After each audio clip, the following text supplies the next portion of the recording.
Chapitre 1. Le premier message. Assis à une table du restaurant, il savourait un moment de calme, absorbé par son livre.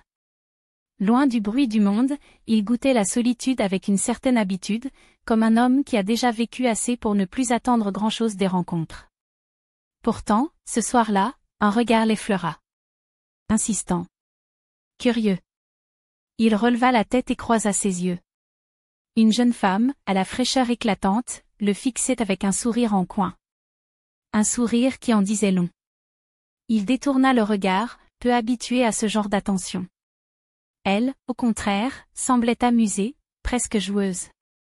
Sans qu'il ne s'en aperçoive, un serveur s'approcha discrètement et posa une note sur sa table. Pas l'addition. Juste un bout de papier griffonné d'un numéro.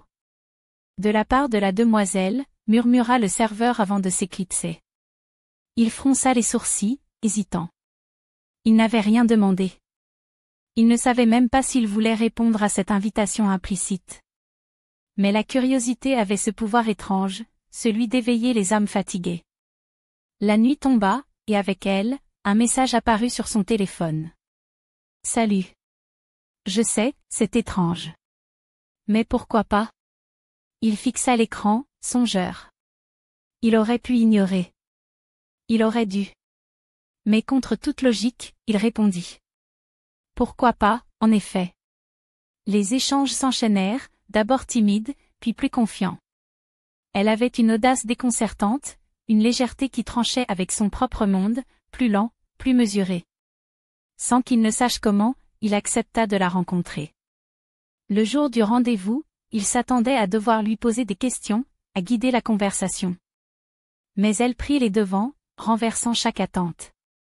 Elle le déstabilisa, inversa les rôles. Il était censé être celui qu'on poursuivait, mais c'était lui qui se surprit à vouloir la revoir. Elle avait ce don rare de faire vaciller les certitudes. Puis, du jour au lendemain, silence radio. Pas un message. Pas un appel. Elle avait disparu.